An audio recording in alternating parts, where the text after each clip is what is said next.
ఈ కార్యక్రమంలో తెలంగాణలో గౌరవనీయులు రేవంత్ రెడ్డి గారి నాయకత్వంలో కాంగ్రెస్ ప్రభుత్వం అధికారంలో వచ్చిన తర్వాత వివిధ డిపార్ట్మెంట్ల యొక్క కార్యక్రమాలని ఆ పనితీరుని ఒక్కటిగా పర్యవేక్షిస్తూ ఈ రోడ్డు రవాణా సంస్థ నష్టాలలో ఉంది. ఈ నష్టాల్లో ఉన్నటువంటి సంస్థని ప్రైవేటీకరణ చేయాలని గతంలో ఆలోచించినటువంటి దానికి భిన్నంగా ఈరోజు ఈ కార్యక్రమం ప్రధానంగా ప్రజాపాలన విజయ ఉత్సవాల్లో భాగంగా ఈ శాఖ మార్చులు గౌరవనీయులు పొన్నం ప్రభాకర్ గారు, అదేవిధంగా పార్లమెంట్ సభ్యులు బలరాం నాయక్ గారు, మాజీ పార్లమెంట్ సభ్యులు అంజన్ కుమార్ గారు, గ్రేటర్ హైదరాబాద్ మేయర్ గద్వాల్ విజయలక్ష్మి గారు, ప్రభుత్వ సలహాదారు నరేందర్ రెడ్డి గారు,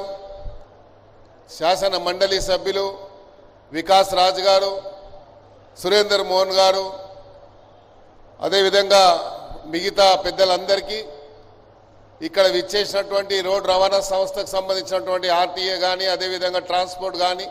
ఆర్టీసీ డిపార్ట్మెంట్ కానీ, మీ అందరికీ ఖైరతాబాద్ ప్రజల తరఫున, తెలంగాణ ప్రజల తరఫున హృదయపూర్వకంగా స్వాగతం పలుకుతూ, ప్రధానంగా గౌరవ ముఖ్యమంత్రి గారు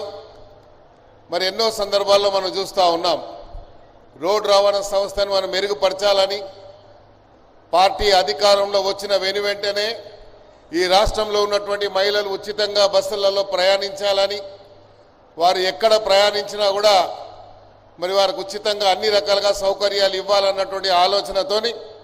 ఈరోజు రాష్ట్రంలో ఎక్కడెక్కడ ఏ జాతరలు జరిగినా, మొన్న జరిగినటువంటి కొమరేలిలో కానీ, లేకపోతే సమ్మక్క సారక్క జాతరలు కానీ, యాదగిరి లక్ష్మీనరసింహస్వామి టెంపుల్లో కానీ, శ్రీశైలం వరకు కూడా మొన్న జరిగినటువంటి మరి కోటి దీపోత్సవాల కార్యక్రమంలో శ్రీశైలం కానీ, ఇలాగా మన అక్కా చెల్లెళ్ళు పెద్ద సంఖ్యలో వివిధ జాతరలకు వెళ్ళడము, కార్యాలకు వెళ్ళడం, వాళ్ళ ఊర్లకి వెళ్ళడము, పోవడం రావడం అంటే ఇప్పుడే మంత్రి గారు చెప్తా ఉండే సుమారు 1,15,000 మంది 15 లక్షల మంది ఇప్పటి వరకు ఉచితంగా బస్సులో ప్రయాణించారని. ఏ సంస్థ అయితే నిర్వీర్యం అయిపోయిందో, ఏ సంస్థ అయితే పూర్తిగా మరి మూతపడుతుందన్నటువంటి దాన్ని లాభాల్లోకి తీసుకొచ్చినటువంటి ఘనత మన ముఖ్యమంత్రి గారికి దక్కింది. కాబట్టి ఈ సంస్థ ఇంకా అభివృద్ధి చెందాలని, ప్రజలు ఇంకా పెద్ద సంఖ్యలో ఈ యొక్క సంస్థ ద్వారా వచ్చేటువంటి లాభాలు కానీ, ట్రాన్స్పోర్ట్ త్వరలోనే మనకు డబుల్ డెక్ బస్సులు మన ముందే తిరుగుతూ ఉన్న ఎలక్ట్రానిక్ బస్సులని కూడా, ఈ ఎలక్ట్రిక్ బస్సులు వచ్చిన తర్వాత ఈ రాష్ట్రంలో ప్రత్యేకంగా హైదరాబాద్లో ఉన్నటువంటి కాలుష్యత్వం కూడా పోయి మరి పొల్యూటెడ్ ఫ్రీగా సిటీగా అయ్యేటువంటి అవకాశం ఉంది. అందుకనే ముఖ్యమంత్రి గారు ఆలోచించారు, ఈ రాష్ట్రం ఎట్లయితే రైజింగ్ హైదరాబాద్ అని, రైజింగ్ తెలంగాణ అని, హైదరాబాద్ రైజ్ అయినప్పుడే ప్రపంచవ్యాప్తంగా ప్రపంచంలో ఉన్నటువంటి వేరియస్ కంట్రీలో ఉన్నటువంటి వాళ్ళందరినీ we can attention the draw of their various departments కానీ, లేకపోతే మల్టీనేషనల్ కంపెనీస్ కానీ, ఆ రకంగా ప్రపంచంలో అందరూ కూడా దృష్టిని కేంద్రీకరించాలన్నటువంటి ఆలోచనతోని ఈ ఒకటే డిపార్ట్మెంట్ కాదు, ఈ ఒకటే సంస్థ కాదు, ఈ రాష్ట్రంలో ఉన్నటువంటి వివిధ సంస్థలన్నీ కూడా మెరుగుపరచాలని, తద్వారా రాష్ట్ర ప్రజలకు ఏ నమ్మకంతోనైతే రాష్ట్రాల ప్రజలు అధికారం ఇచ్చారో వారికి ఆ స్థాయిలో మన యొక్క ఫలాలు అందించాలన్నటువంటి సంకల్పంతో ముఖ్యమంత్రి గారు చేస్తున్నటువంటి కృషికి ప్రత్యేకంగా మీరందరూ ఆశీర్వదించాలని, ఈ రాష్ట్రం ఇంకా సర్వతోముఖ అభివృద్ధి చెందడానికి మీరు కృషి చేయాలని,